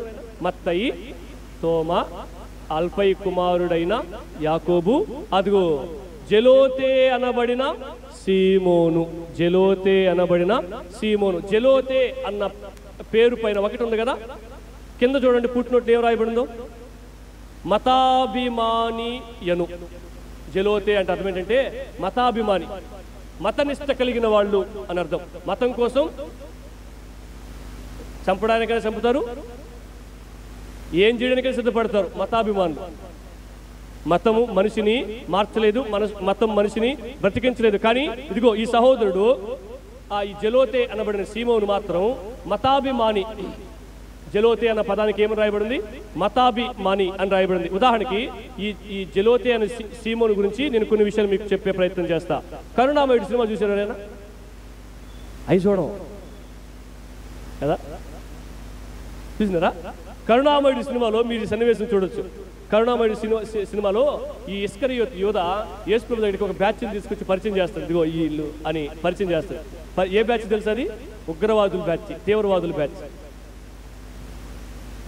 ఆ బ్యాచ్లో ఒకడు ఈయన జలోతీయుడు అనే సీమోను. అంటే ఎందుకు వీళ్ళు ఉగ్రవాదులుగా మారినారు, ఎందుకు వీళ్ళు తీవ్రవాదులుగా మారినారు? ఇదిగో మీరు చెప్పొచ్చు, మన తెలుగు రాష్ట్రాల్లో నక్సలైట్లు ఉంటారా? తీవ్రవాదులు లేకపోయినా నక్సలైట్లు ఉంటారు. ఎందుకు వాళ్ళు నక్సలైట్లుగా మారారు చెప్పండి? అన్నలు అంటాం, అక్కలు అంటాం వాళ్ళని, అవునా? ఎందుకు వాళ్ళు తీవ్రతగా మారారు చెప్పండి? అన్నలకు ఎందుకు మారిపోయారు? ఎందుకు మారారు తెలియదు. తెలుసా? తెలీదా? తెలియదు. ఎందుకు మారుతారు? సమాజంలో ఈ ప్రభుత్వ నాయకులు, పరిపాలకులు సరిగా పరిపాలించకపోతే వాళ్ళకి విరుద్ధంగా వాళ్ళు ఏం చేస్తారంటే, ఇదిగో మీరు గనక పథకాలు సరిగా పెట్టకపోతే, ఇంతకుముందు బాగా ఈ ప్రభావం ఉండింది, ఇప్పుడు రాను తగ్గత వచ్చింది, పోలీస్ డిపార్ట్మెంట్ బాగా పెరగడాన్ని బట్టి వాళ్ళని చంపేస్తారని చెప్పి అన్నల పాపం అడవిలోనే కొంతమంది దాక్కున్నారు, కొంతమంది ఏమంటారు మనుషుల్లో కలిసిపోయారు. ఆ ఉగ్రవాదాన్ని, ఆ నక్సలైటిజంని వాళ్ళు విడిచిపెట్టి వచ్చేసారు చాలా మంది. ఎందుకు వాళ్ళు నక్సలైట్లుగా మారుతారని చెప్పి అంటే, వాళ్ళు సరిగా పరిపాలించకపోతే, వాళ్ళు సరిగా ఏమంటారు నాయకులుగా కొనసాగకపోతే వాళ్ళు ఏం చేస్తారంటే వాళ్ళని బెదిరించి ఏమంటారు కిడ్నాప్ చేసి, బ్లాక్మెయిల్ చేసి వాళ్ళని బెదిరించి జాగ్రత్తగా పరిపాలించని చెప్పి చేస్తారు. అట్లాగే ఇదిగో ఈ జలోతీయుడు అనబడిన ఈ ఇదిగో వీళ్ళు కాదు, వీళ్ళు విగ్రహవాదులు ఉన్నారు కదా, ఏమంటారు వాళ్ళని తీవ్రవాదులు, పాకిస్తానీలు ఉంటారు కదా, వాళ్ళలాగా కాదు వీళ్ళు. అలా ఊహించుకోకూడదు మనం. వాళ్ళు ఏం చేస్తారు? వాళ్ళ స్వార్థం కోసం కాల్చిపారేస్తారు. అట్లా చేయకూడదు. వాళ్ళ మత గ్రంథం వాళ్ళకి చెప్పిందంట, అది వేరే విషయం. కానీ నక్సలైట్లుగా పిలువబడే వాళ్ళు మాత్రం అలాగే ఇదిగో ఈ జలోతి బ్యాచ్, ఈ జలోతి అనబడే బ్యాచ్ మాత్రం అలా చంపరు. వాళ్ళు మతాన్ని ఎక్కువ అభిమానించేవాళ్ళు కాబట్టి మతం కోసం పోరాడతారు అంతే. నేను ఈ జలోతి బ్యాచ్ గురించి మీకు ఇంకా వివరించే పనిలో యేసు ప్రభు కాలంలో 4 గ్రూపులు ఉండేవంట. ఒక గ్రూప్ పేరు పరిసీలు గ్రూప్, రెండో గ్రూప్ పేరు సద్దూకైలు గ్రూప్, మూడో గ్రూప్ పేరు మెసేనీయుల గ్రూప్, 4వ గ్రూప్ పేరు జలోతీయుల గ్రూప్. ఈ జలోతీయుల గ్రూపు ఎవరంటే వీళ్ళు యూదులే, కానీ వీళ్ళ సిద్ధాంతం ఏంటంటే దేవుడే మన నాయకుడు, దేవుడు చెప్పినట్టే మనం చేయాలా అని చెప్తారంటే. కానీ యూదుల్ని పరిపాలించేది ఎవరు? యేసుప్రభు కాలంలో యేసుప్రభు సిలువేసింది ఎవరా? రోమీయులు. రోమా సామ్రాజ్యపు పరిపాలన కింద ఉండింది ఏంటి? ఇజ్రాయెల్ దేశం, యూదులు. అప్పుడు వీళ్ళు ఏం చేసేవాళ్ళంటే, మన నాయకుడు యేసుప్రభు కదా, మన నాయకుడు యెహోవా దేవుడు కదా, ఆ దేవుడు చెప్పిన ధర్మశాస్త్రం చెప్పినట్లుగా మనం నడవాలి, బ్రతకాలి. ఇదిగో ఆ రోమీలు చెప్పినట్టు మనం ఎందుకు బ్రతుకుతాం అని చెప్పి వాళ్ళు ఏం చేసేవాళ్ళంటే, వాళ్ళు డివైడ్ అయిపోయి, మీరు చూడండి మన దేశానికి స్వాతంత్రం తీసుకొచ్చినప్పుడు అల్లూరి సీతారామరాజు, సుభాష్ చంద్రబోసు బ్రిటిష్ వారికి ఎలా వ్యతిరేకంగా అయితే పనిచేసినారో, నక్సలైట్లు ఎలాగైతే ప్రస్తుతం పనిచేస్తారో, అలాగే వాళ్ళు కూడా మనం ఎందుకు రోమా సామ్రాజ్యం కిందకి వెళ్ళాలి, వాళ్ళని మనం ఎందుకు లోబడాలి, వాళ్ళు చెప్పి మనం ఎందుకు చేయాలి, మన దేవుడు చెప్పాడు మనం చేద్దాం అని చెప్పి వాళ్ళు వ్యతిరేకించే వాళ్ళంట. వాళ్ళు ఆ బ్యాచ్. ఒకవేళ వాళ్ళంట రోమీలోకి ఎవరైనా అమ్ముడుపోతే, రోమా సామ్రాజ్యం కిందకి ఎవరైనా వెళ్ళిపోతే వాళ్ళని చంపడానికి కూడా సిద్ధపడతారంటాడు. ఎట్ట పోతారు మన దేవుని వదిలిపెట్టి? అవునా? ఇప్పుడు అది ఎట్లా మీరు అర్థం చేసుకోవాలంటే, భారతీయుడు అయ్యుండి బ్రిటిష్ వాళ్ళకి అమ్ముడు పోయినట్టు. అప్పుడు ఏం చేస్తాం మనం? మంచిదిరా అమ్ముడు అని చెప్తామా? తప్పు పడతాం. నువ్వు ఎట్లా మన దేశస్తుడు అయ్యిండి నువ్వు వాళ్ళకి ఎట్లా అమ్ముడు పోతావు అని చెప్పి తప్పు పడతాం. అలాగే వీళ్ళు ఈ జలోతీయులు అనే బ్యాచ్ యూదులు చాలా మంది, ఇప్పుడు మత్తయి అనే వ్యక్తి రోమీల కింద ట్యాక్స్ కలెక్ట్ చేసే వ్యక్తిగా మారిపోయాడు, ఉద్యోగం పొందుకున్నాడు. వాడిని తిడతారు. ఎందుకని? నువ్వు యూదుడు అయ్యిండి రోమా ప్రభుత్వం కింద పనిచేస్తావా అని తిడతారు. అట్లాగే చాలా మంది యూదులు రోమీలకు, అంటే వాళ్ళు చంపేస్తారు వాళ్ళ నాయకత్వం కాబట్టి అని చెప్పి చాలా మంది ఏం చేస్తారు తెలుసా? వాళ్ళకి లోబడతారు. అలా లోబడొద్దు అని చెప్తారంటే వీళ్ళు. ఆ బ్యాచ్ లోంచి నక్సలైట్ భావజాలం, ఉగ్రవాద భావజాలం కలిగిన వ్యక్తులలో నుంచి దేవుడు తన సేవ చేసే శిష్యుణ్ణి ఎన్నుకున్నాడు. హల్లెలూయా. యేసుప్రభు ఎట్ట మార్చినాడు ఆయన్ని? నక్సలైటు ఉగ్రవాది మారడం మామూలు సంగతి కాదు, మామూలు సంగతి కాదు. అటువంటి స్థితిలో ఉన్న ఈ వ్యక్తిని దేవుడు ఎన్నుకున్నాడు. అయితే గొప్ప సంగతి ఏంటంటే, బైబిల్ గ్రంథంలో ఈ జలోతీయుడైన సీమోను గురించి, ఆయన ఎలా రక్షింపబడ్డాడు అనే విషయాల గురించి రాయలేదు. అందుకనే మనం ఆ సందర్భాన్ని ధ్యానించాం. అంత కరుడుగట్టిన నేరస్తుడు, అంత తీవ్రవాది మారడం అంటే మామూలు పని జరిగి ఉండదు అతని హృదయంలో. అది బైబిల్ గ్రంథంలో రాయబడలేదు కాబట్టి మనం దాన్ని ధ్యానించలేం. అయితే ఒక పుస్తకం రాశారంట ఆదిమ సంఘ క్రైస్తవులు, the search for the 12 apostles అనే పుస్తకంలో. అంటే 12 మంది శిష్యుల యొక్క జీవిత చరిత్ర అనే పుస్తకంలో ఈ జలోతీయుడని సీమోను గురించి రాశారంట. ఏమని రాశారంటే, ఈయన చాలా ప్రాంతాలు తిరిగాడు. ఆ ప్రాంతాల పేర్లు రాయలేకపోయినా నేను, అన్ని ప్రాంతాలు తిరిగాడంట. అన్ని ప్రాంతాలకు తిరిగి సేవ చేసి చివరికి ఆయనంట రంపంతో కోయబడి చంపబడ్డాడంట. ఆయన్ని రంపంతో కోసేసాడట, ముక్కలు కోసేసాడట. మనం ఇంతకుముందే చూసాం, దేవుని కొరకు చనిపోవడం అనేది గొప్ప ధన్యత, దేవుని కొరకు బ్రతకడం అనేది కూడా గొప్ప ధన్యత. ఎవరైతే ఈ లోకంలో దేవుడి కోసం బ్రతుకుతారో, ఎవరైతే ఈ లోకంలో దేవుని కోసం తన ప్రాణాన్ని విడిచిపెడతారో, వారు పరలోకంలో మన ప్రభు అయిన యేసుక్రీస్తు ప్రభుతో పాటు లోకానికి తీర్పు తీరుస్తారు. నేను చాలాసార్లు మీకు ఈ మాట చెప్తా, బాగా గుర్తుపెట్టుకోండి, అర్థం చేసుకోండి. మనము చప్పట్లు కొట్టే వాళ్ళ బ్యాచ్లో ఉండకూడదు, చప్పట్లు కొట్టించుకునే వాళ్ళ బ్యాచ్లో ఉండాలి. దీన్ని బాగా అర్థం చేసుకోండి. వీళ్ళు చప్పట్లు కొట్టే వాళ్ళ బ్యాచ్లో లేరు. రేపు వాళ్ళు పరలోకంలో ఎక్కడ ఉంటారు తెలుసా? చప్పట్లు కొట్టించుకునే వాళ్ళ బ్యాచ్లో ఉంటారు. అనా నువ్వు సూపరనా అని మన చేత అనిపించుకుంటారంట. 12 మందికి ఒక సపరేటు సింహాసనం వేసి దేవుడు వాళ్ళని నిలవబెట్టబోతున్నాడంట రేపు. కానీ ఈ రోజు మాత్రం వాళ్ళు ఆ దేవుడి కోసం ఏం చేశారు తెలుసా? చివరికి తన ప్రాణాన్ని వదిలేశారు. అరే, ప్రాణమే దేవుడి కొరకు వదిలేయడానికి సిద్ధపడిన వాళ్ళు సింపుల్గానే వదిలేస్తారు. వాళ్ళకి పెద్ద లెక్క అనిపించాం, పెద్ద కష్టం అనిపించాం. అవునా? నెల్లూరుకి వెళ్ళడానికి 500 రూపాయలు ఈజీ ఖర్చు అవుద్ది, కానీ దేవుడికి ఇవ్వడానికి ఎందుకో మరి దేవుని ప్రజలు 10 రూపాయలతోనే పరిమితం అయిపోతారు. ఎందుకో మరి ఆలోచన చేయండి. దేవునికి ఇవ్వడానికి అంత వెనకంజి వేసే వీళ్ళు ప్రాణాన్ని ఇవ్వగలరా? పరలోకంలో అభినందించబడే స్థితిలోనికి వెళ్ళగలరా? పరిశీలన చేసుకోండి. నీ గుప్పిట్లో పెట్టుకొని పిడికిలు బిగించి ఒకరోజు దాన్ని వదిలేసి వెళ్ళిపోతావు, ఎందుకంటే గుప్పిలు ఉండదు కాబట్టి. నెంబర్ 3, మూడో వ్యక్తి గురించి మనము చూడబోతున్నాం. మొట్టమొదటి వ్యక్తి చిన్న యాకోబు, అల్ఫై కుమారుడైన యాకోబు. రెండో వ్యక్తి జెలోతే అనబడిన సీమోను, కనానీయుడైన సీమోను. మూడవ వ్యక్తి గురించి మనం ఆలోచన చేద్దాం. మూడో వ్యక్తి గురించి మనము ఆలోచన చేద్దాం. ఈయన ఎవరంటే మరొక యాకోబు కుమారుడైన యూదా. మత్తయి సువార్త 10వ అధ్యాయం 3వ వచనం ఒకసారి చూడండి. ఒకసారి మత్తయి సువార్త 10వ అధ్యాయం 3వ వచనం చూస్తారా ఒకసారి?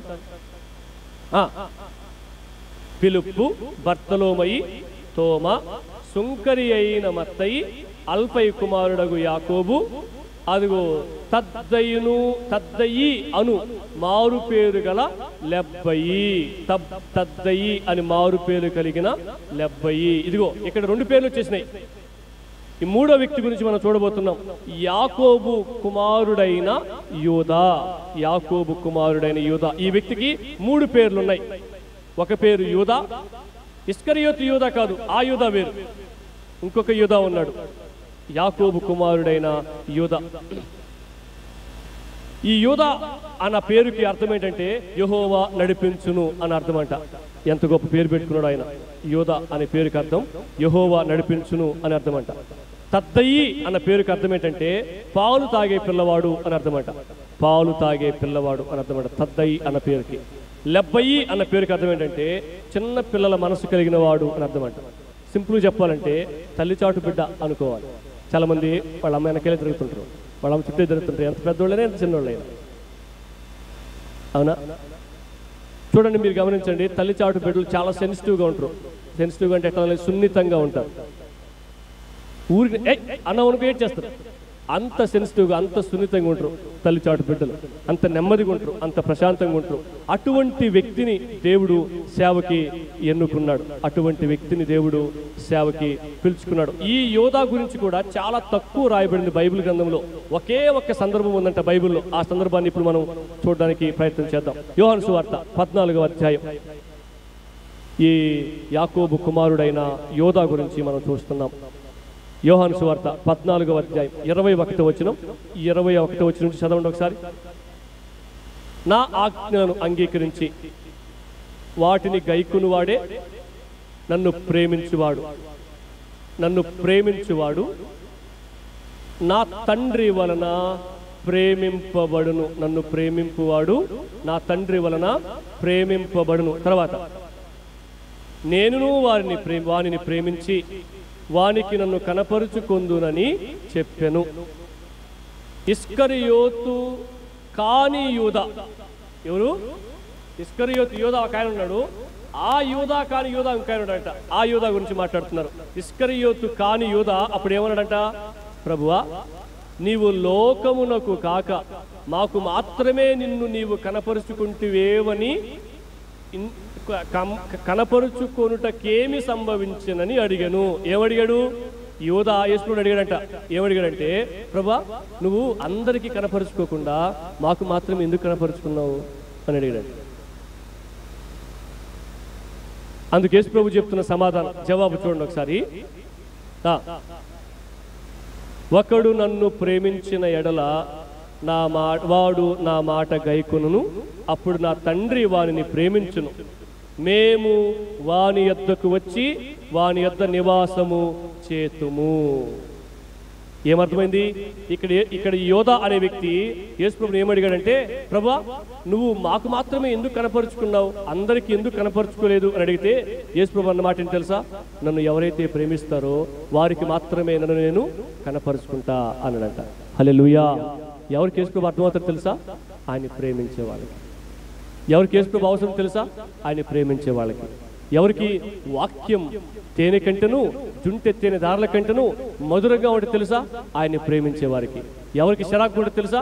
ఆయన్ని ప్రేమించిన వారికి. కింద వచ్చిన రాశారా మాట? అదవుతుందా? బా, వదిలేస్తే వెళ్ళిపోవచ్చురా, ఏడకపోతావు, నరకం తప్ప ఏడకపోవు. అదే నీ గమ్యం అవుద్ది దేవుని వదిలిపెడితే. చాలా మందికి చర్చిలో ఉండడం చాలా కష్టం. రచ్చబండ్ల మీద, ఈదల్లో, రాళ్ల మీద, మట్టిలో, రొయ్యలు గుంటల కట్టల మీద గంటల తరబడి కూర్చుంటాం. అప్పుడు ఏం పెద్ద నష్టం అనిపించదు, టైం వేస్ట్ అని కూడా అనిపించదు. మనం పెద్ద పని పట్టలేను కదా. అంత పెద్ద నష్టం అనిపించదు. కానీ చర్చిలో కూర్చుంటే కోట్లు నష్టపోయినట్టు ఫీల్ అయిపోతాం. 10 నిమిషాలు లేట్ అయిపోతే అబ్బా, అనిల్ అంబానీకి నిమిషానికి కొన్ని కోట్లు వస్తుందట నిమిషానికి. నీకంత నష్టమా? దేవుని సన్నిధిలో ఉండడానికి కూడా లెక్కేసుకుంటావా? మరి లోకంలో చాలా ఖాళీగా ఉంటావు కదా, అది నీకు నష్టం కదా? మరి ఎంత ఖాళీగా ఉంటావు తెలుసా? చాలా ఖాళీగా ఉంటావు. ఎవరికి దేవుని సన్నిధి ఇష్టంగా అనిపిస్తుందో దేవుడు వారిని ప్రేమిస్తాడు.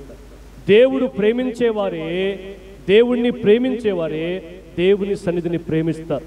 దేవుణ్ణి ప్రేమించేవారే పాటని ప్రేమిస్తారు. దేవుణ్ణి ప్రేమించేవారే వాక్యాన్ని ప్రేమిస్తారు. వాళ్ళకి వాక్యం రోజంతా వింటే బాగుంటుంది అనిపిస్తుందంట. నేను నిన్నటి సమయంలో నెహమ్యా గ్రంథాన్ని ప్రిపేర్ అవుతా ఉన్నప్పుడు వాళ్ళు ఈ ఎజ్రా భక్తుడు, నెహమ్యా భక్తుడు వాళ్ళకి వాక్యం చెప్తేంట రోజంతా నిలబడి విన్నారంట. రోజంతా నిలబడి విన్నారంట. మీకు చెప్పనా, ఆ పాస్టర్ గారు వాక్యం ఆపేసిన ఏడుపు ఆగలేదంట వాళ్ళకి. బైబిల్లో రాయబడిన మాట. వాక్యం ఆపేశాడు అంటే మన భాషలో ప్రార్థన అయిపోయింది, కానీ వాళ్ళ మనసులో ఉన్న దుఃఖం ఆగలేదంట. పశ్చాత్తాపడుతూనే ఉన్నారట. సహోదరులు, నువ్వు ఆ స్టేజ్లోకి ఎప్పుడు నువ్వు వెళ్ళవా? రోజంతా నిలబడి మనము ఉత్తర పత్రాలు చదువుతాం, నిలబడి చదువుతాం. ఎందుకు నిలబడి చదవాలి? కూర్చొని చదవచ్చు కదా అంటే, ఆ ప్రజలు నిలబడి దేవుని వాక్యాన్ని చదివారు అనగా వారు దేవుని వాక్యాన్ని గౌరవిస్తున్నారు, దేవుని వాక్యానికి విలువిస్తున్నారు అనడానికి సూచనగానే దేవుని ప్రజలు ఏం చేస్తారో తెలుసా? ప్రతి ఆదివారం చర్చిలో నిలబడి దేవుని వాక్యాన్ని చదువుతారు. దేవుని వాక్యం అంటే నీకు చాలా ప్రేమ ఉందా? ఇష్టంగా ఉందా? వింటున్నప్పుడు దేవునితో మాట్లాడుతున్న భావంతో వింటున్నావా? వదిలేస్తే వెళ్ళిపోవాలనుకుంటున్నావా? అంత బిజీగా రావడం దేనికి? సంతోషంగా వెళ్ళిపోవచ్చు. 1000 రూపాయలు సంపాదించుకో, సంతోషంగా జోబులు వేసుకో. ఆ 1000 రూపాయలు ఎంతకాలం వస్తుందో నీకే తెలుస్తుంది. ఆ 1000 రూపాయలతో నువ్వు పరలోకం పోతావు లేదు నీకే తెలుస్తుంది. దేవుని ప్రేమించే వారికి నేను కనపరుచుకుంటా అన్నాడు దేవుడు. ఎవరైతే దేవుని ప్రేమిస్తారో వాళ్ళకి దేవుడు తనను తాను కనపరుచుకుంటారు. ఎవరైతే దేవుని ప్రేమిస్తారో వాళ్ళకి దేవుడి గురించి ఎక్కువ విషయాలు తెలుసుంటాయి. మీరు గమనించండి. మీకు తెలుసా, ఈ పాపలోకంలో దేవుడి గురించి ఎక్కువ విషయాలు తెలుసుకున్న వ్యక్తులు చాలా సురక్షితంగా బ్రతుకుతారు, సేఫ్గా బ్రతుకుతారు, లిమిటెడ్గా బ్రతుకుతారు. లిమిటెడ్గా అంటే అన్నిట్లో దూరం, చాలా లిమిటెడ్గా బతుకుతారు. అన్నిట్లో జోక్యం చేసుకుంటారు. చాలామంది దెబ్బతింటారు. చాలా లిమిటెడ్గా బ్రతుకుతారు. అంటే వాళ్ళకి ఏమనిపిస్తుంది అంటే, నాకు ఈ లోకంలో జరుగుతున్న సంగతులతో అనవసరం, నాకు ఏది అవసరం అంటే దేవుని దగ్గరికి వెళ్ళడం, దేవునికి ప్రార్థన చేసుకోవడం, దేవుని వాక్యాన్ని ధ్యానించడం, దేవుని వాక్యాన్ని వినడం, దేవుని కొరకు సిద్ధపరచబడడం. ఎందుకంటే ఈ లోకం నాకు శాశ్వతం కాదు, ఈ లోకమే శాశ్వతం కాదు కాబట్టి ఈ లోకంలో జరుగుతున్న సంగతులతో నాకేం పని అనుకుంటారు. అర్థమైందా? డిఫరెన్స్ అర్థమైందా? కాబట్టి ఈ యాకోబు కుమారుడైన యోధా జీవితం మనం నేర్చుకుంటున్న సంగతి ఏంటంటే, ఇతను దేవుణ్ణి ఎంతగానో ప్రేమించే వ్యక్తి. అందుకనే దేవుడు తనను తాను ఈ యోధాకి కనపరుచుకున్నాడు. ఇక్కడ మీరు గమనించండి, ఇప్పుడు నేను చెప్పిన ఈ 3 వ్యక్తులు చాలా సాదా సీదా ప్రజలు, చాలా సామాన్యమైన వ్యక్తులు, నార్మల్ ప్రజలు. వాళ్ళలో ఏ ప్రత్యేకత లేదు. ఇంకో మాట చెప్పనా, వాళ్ళ గురించి వాళ్ళ ఊరోళ్ళకే పెద్ద తెలియదు. నేను పోయిన వారం కూడా చెప్పిన, వాళ్ళ ఊరు గురించే పెద్ద తెలియదట. వాళ్ళ ఊరు గురించి పెద్దగా తెలియదు అక్కడ చుట్టుపక్కల ప్రజలకి. కానీ వాళ్ళ ఊరిలో ఉన్న ప్రజల గురించి ఏం తెలుస్తుంది? తెలియదు. వాళ్ళ ఊరు గురించే తెలియనప్పుడు ఇదిగో ఈ సామాన్య ప్రజల గురించి ఏం తెలుస్తుంది? అలా పనికిరాని, వెలివేయబడిన, గుర్తింపు లేని, ఏ టాలెంట్, ఏ సామర్థ్యం లేని అటువంటి ప్రాంతాల నుంచి దేవుడు పరలోక రాజ్యములో ఉన్నతమైన స్థానములో నిలవబడే స్థితిలోనికి దేవుడు వీళ్ళకి అనుగ్రహించాడు. హల్లెలూయా. అది దేవుని యొక్క గొప్పతనం. దేవుని నమ్ముకుంటే మనకు వచ్చే ఆధిక్యత. వీళ్ళు కలలో కూడా ఊహించి ఉండరు రేపు మేము ఆ స్థాయిలోకి ఉండబోతున్నామని చెప్పి. భూలోకంలోనే వాళ్ళకి ఆ స్థాయి లేదు. పరలోకంలో ఎలా వస్తుంది? కల్లో కూడా రాదు. కానీ దేవుని నమ్ముకుని జీవితాన్ని దేవునికి అప్పగించుకోవడాన్ని బట్టి వారికి అంత గొప్ప స్థాయి, స్థానం దేవుడే వారికి అనుగ్రహించినట్లుగా మనము చూస్తాం. వీరు మామూలు మనుషులే, కానీ యేసు ప్రభుకి తన జీవితాన్ని అప్పగించుకోవడాన్ని బట్టి మహానుభావులయ్యారు. ఇప్పుడు మన దేశంలో, ప్రపంచంలో చాలామంది మహానుభావులు ఉన్నారు. వాళ్ళు ఇప్పుడు మరుగుపడ్డారు. వాళ్ళ జయంతికో లేకపోతే వాళ్ళ వర్ధంతికో వాళ్ళని గుర్తు చేసుకుంటాం. రోజు గుర్తు చేసుకుని వాళ్ళని ఆరాధిస్తామా? ఆరాధించం. కానీ పరలోకంలో ఉన్నంత వరకు, నిత్యత్వం ఉన్నంత వరకు వీళ్ళకి ఆ 12 స్థానాలు అలాగే ఉంచబడతాయి. దీన్ని బట్టి నువ్వు బేరీజు వేసుకో. ఈ లోకం కోసం బ్రతుకుతావా? దేవుని కోసం బ్రతుకుతావా? దేవుని కోసం బ్రతికితే 100 ఫలం రేపు నీకు పరలోక రాజ్యము దేవుడు ఇవ్వబోతున్నాడు. లేదు నాకు లోకమే కావాలనుకుంటావా? రేపు నువ్వు లోకాన్ని ఆశిస్తావు. ఆ లోకాన్ని ఆశించిన వ్యక్తులకు వచ్చే పంటని నువ్వు కోయబోతున్నావు. వాక్యం ఏం చెప్తుంది తెలుసా? ఈ లోకం శాశ్వతం కాదు, పరలోకమే శాశ్వతం. కాబట్టి ప్రభు కోసం సిద్ధపడు, ప్రభు కోసం బ్రతుకు, ప్రభు కోసం ఏం చేయడానికైనా సిద్ధపడు. ప్రభు కోసం ప్రభు కృప చూపితే ప్రాణాన్ని వదలడానికైనా సిద్ధపడు. ప్రభు కోసం, ప్రభు సువార్త నిమిత్తం ప్రార్థన చేసుకుందాం. తల్ల వచ్చండి.